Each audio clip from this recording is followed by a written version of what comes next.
So when I'm worried, that means I'm care about something. Something is important for me. When I angry at something, that means something is important for me. I'm not gonna scream on my neighbor's kids. I don't care. I'm gonna scream on my kids because something is important for me. So let's find out what is this important. Okay? When I jealous of someone, or whatever it tells you, don't jealous. So jealous, right? It's bad. But jealousy just means that she has something that I just also wanted. We just need to learn how to grow from this. All right? You know, also Cain and Hevel. Cain bring korban to Hashem, right? And Hevel saw Cain bring korban to Hashem. Says, "Oh, I also want to give korban to Hashem." He also brought korban to Hashem. Which korban Hashem accept? Hevel. Why? But he saw how his brother doing, and he copied him, right? But he take it and he got from his brother. He got inspiration. Says, "Wow, that's something nice to do. I also gonna do." He got inspired by him. So jealousy is kind of to say, does she have something?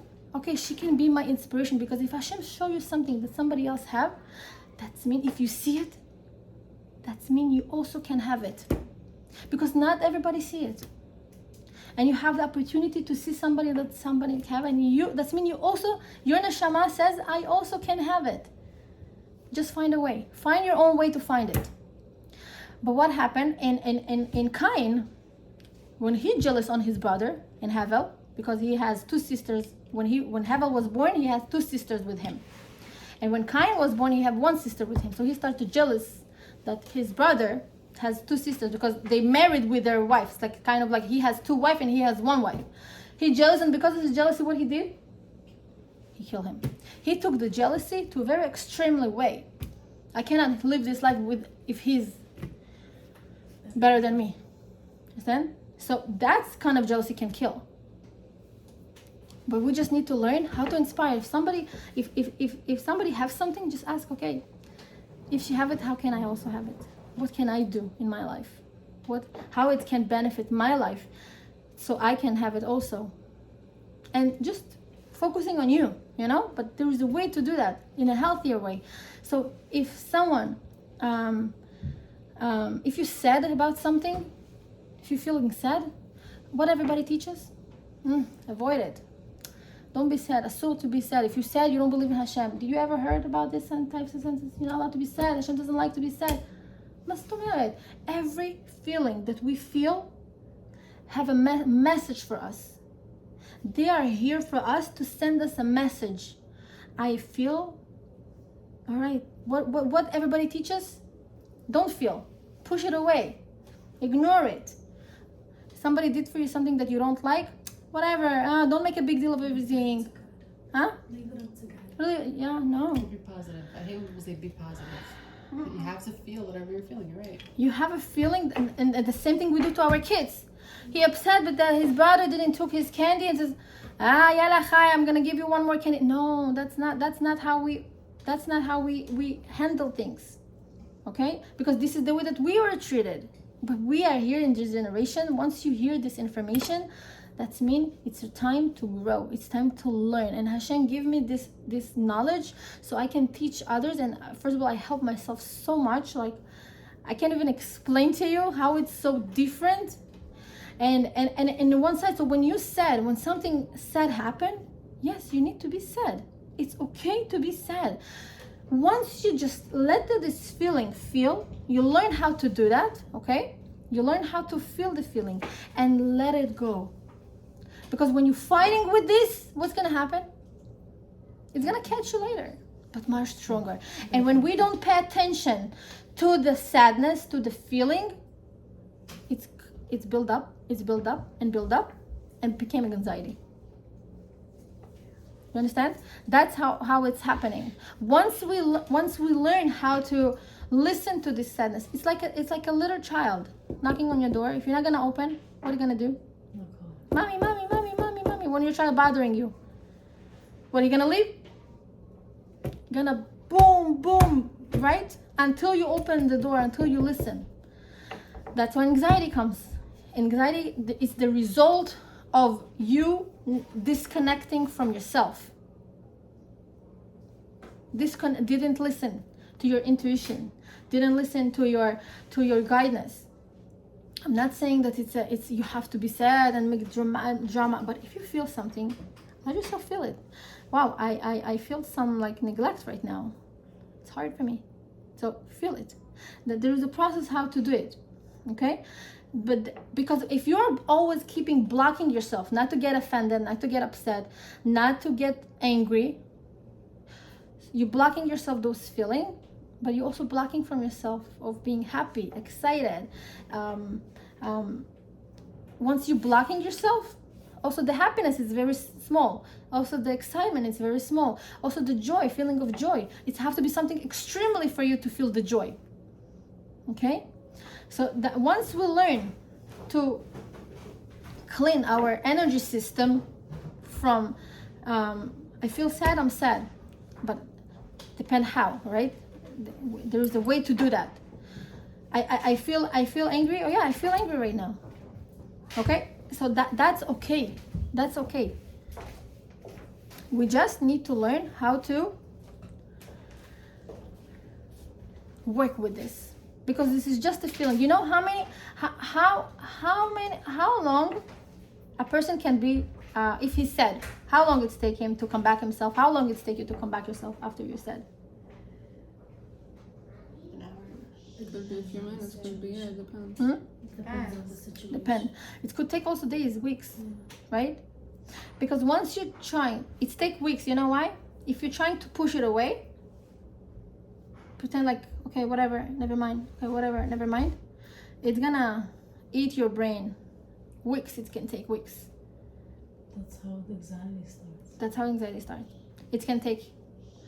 But once you learn to listen to your feeling, accepting that does not mean that you need to be sad. It's just to say, yes, right now I feel this way, and that's okay.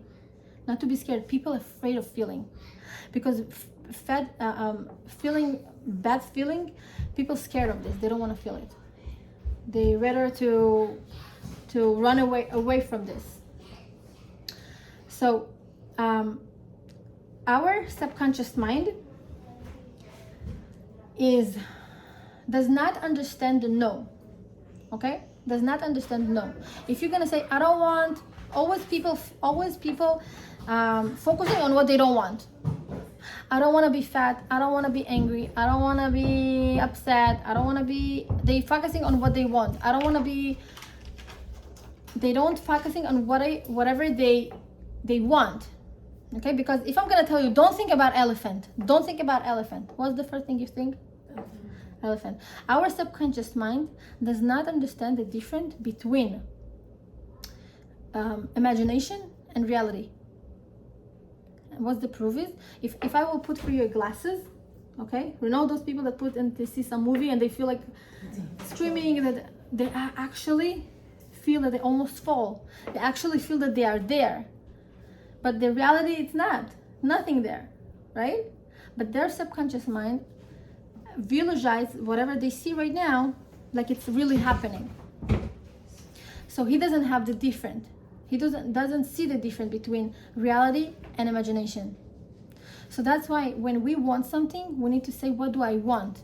So when you also, I had some lady that she's praying to Hashem, and it says, Hashem, please, I don't want to be upset, I don't want to be sad, I don't want to be in anxiety. So say, what do you want? I want to be happy. I'm happy. So once you want to constantly talking to your subconscious mind, like it's right now happening. Not I want to be happy, but right now, I am happy woman at this moment. I am earning $10,000 a month.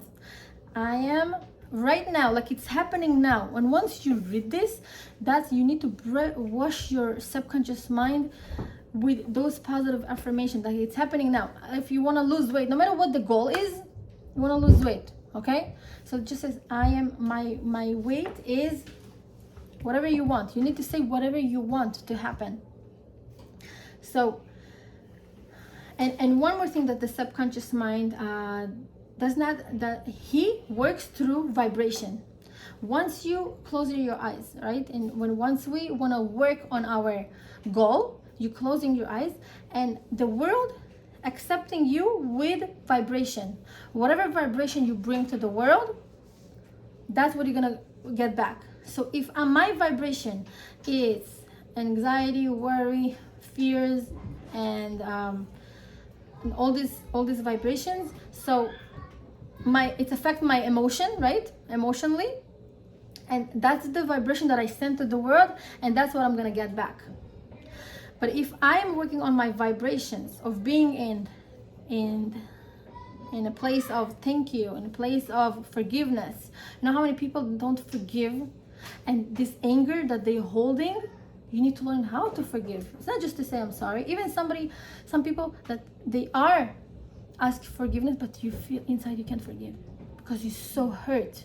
I teach how you can relieve this pain, how you can relieve this anger. And sometimes it's like a kind of a garbage that we need to learn how to open it. How once you learn to forgive, once you just not holding this pain, okay, holding this, but you did this to me, to be the victim, right? Because we think if I'm gonna forgive, maybe right now for her it's gonna be a happy life. But once we forgive, when we learn to teach our subconscious mind to forgive, we are not wasting energy on people. We learn to let it go. You know, I had a client that she have a shoulder pain, and I told her, okay, let's talk. There's an exercise that says, let's talk with your body language, with your body. And once we did this, once we was in the meditation and we checked the shoulder, what's the shoulder wants to say? You know what she said? She was angry on her sister-in-law. She said she angry on her.